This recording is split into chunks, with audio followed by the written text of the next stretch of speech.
নমস্কার, শুভ অপরাহ্ন। একজন প্রথিতযশা ঔপন্যাসিক বিভূতিভূষণ বন্দ্যোপাধ্যায় নামাঙ্কিত ব্যারাকপুরের বিভূতিভূষণ বন্দ্যোপাধ্যায় ক্রীড়াঙ্গনে আজ আরও একবার আপনাদের সকলকে স্বাগত জানাই। Style Baazar Calcutta football league 2026-27 মৌসুমের গ্রুপের অত্যন্ত তাৎপর্যপূর্ণ ফুটবল দ্বৈরথে সম্মুখ সমরে অবতীর্ণ হয়েছিল বিধাননগর মিউনিসিপ্যাল স্পোর্টস একাডেমি এবং সংবাদ প্রতিদিন ভবানীপুর ফুটবল ক্লাব। আমরা নজর রাখবো সেই ম্যাচের বিশেষ কিছু অংশে, নির্বাচিত কিছু মুহূর্তে, বিশেষ কিছু ঝলকে। আপনারা দেখছেন Style Baazar Calcutta football league highlights powered by মনের জিনিস মন জিনিস, এবং এই ম্যাচের লাইভ এবং এক্সক্লুসিভ সম্প্রচার আপনারা সরাসরি প্রত্যক্ষ করতে পারতেন নাম্বার 10 স্পোর্টস অ্যাপের পর্দায়। দুই দলনায়ক, একদিকে দেবা বাস্কি বিধাননগর মিউনিসিপ্যাল স্পোর্টস একাডেমির সে স্বতন্ত্র প্রহরী, অন্যদিকে জিতেন মুর্মু। এবং বলতে বলতে শুরু হয়ে গেল আজকের ফুটবল দ্বৈরথ। পর্দার ডান দিক থেকে বাঁ দিকে আক্রমণ ছানায় সংবাদ প্রতিদিন ভবানীপুর ফুটবল ক্লাব। শুরু থেকেই এই ক্লাবকে কেন্দ্র করে ডান প্রান্তিক আক্রমণ রচিত হচ্ছিল এবং এই সেই পেনাল্টি স্পট কিক থেকে গোলে রূপান্তরিত করতে ব্যর্থ হন সাহিল হরিজন, বা বলা ভালো দেবা বাস্কি একেবারে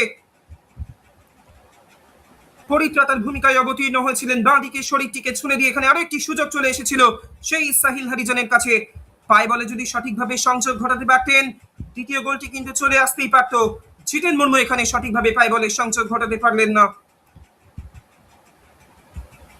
গোলের ব্যবধান কিন্তু আরো বাড়তেই পারত। এখানে সাহিল হরিজন বাজ পাখির মতো ছো মেরে এসে যে হেডটি করলেন তা কিন্তু ক্রসবার অতিক্রম করে মাঠের বাইরে চলে যায়, এবং এখানে প্রথম গোলের দেখা কিন্তু মিলতেই পারত।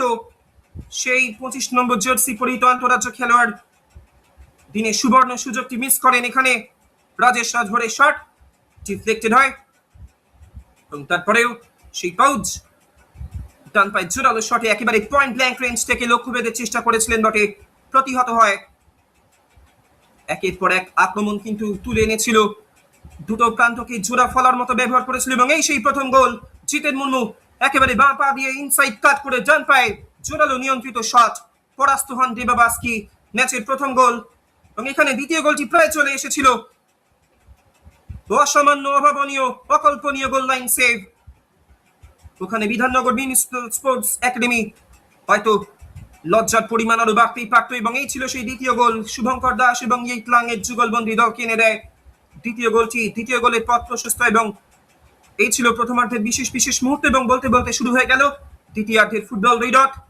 সুমন রায় হাসানো ক্রস, পেছন থেকে পুশ করা হয় সাহিল হরিজনকে, এবং এক্ষেত্রে স্পট কিক থেকে জিতেন মুর্মু দলনায়ক গোলে রূপান্তরিত করতে এতটুকুও ভুলচুক করেননি। বুদ্ধিদীপ্ততার সঙ্গে কিন্তু স্পট কিকটি নিয়েছিলেন।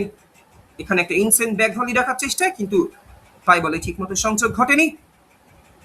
যদিও তিনটি গোল হজম করে একেবারেই সেই আক্রমণে বিরাম চিহ্ন পড়েনি বিধাননগর মিউনিসিপ্যাল স্পোর্টস একাডেমির পক্ষ থেকে। তারা কিন্তু নিরন্তর প্রচেষ্টা চালায় অন্তত একটি মাত্র সান্ত্বনা গোল পাওয়ার লক্ষ্যে, এবং এই ছিল আজকের ফুটবল দ্বৈরথের বিশেষ বিশেষ মুহূর্তগুলি।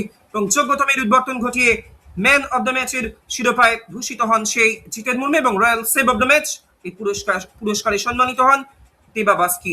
ফুল টাইম স্কোর লাইন ব্যারাকপুরের বিভূতিভূষণ বন্দ্যোপাধ্যায় ক্রীড়াঙ্গন থেকে Sangbad Pratidin Bhowanipore football club 3, Bidhannagar municipal sports academy 0। তিনটে মূল্যবান পয়েন্ট সংগ্রহ করে সংবাদ প্রতিদিন ভবানীপুর ফুটবল ক্লাব। সঙ্গে থাকুন, দেখতে থাকুন নাম্বার 10 স্পোর্টস অ্যাপ।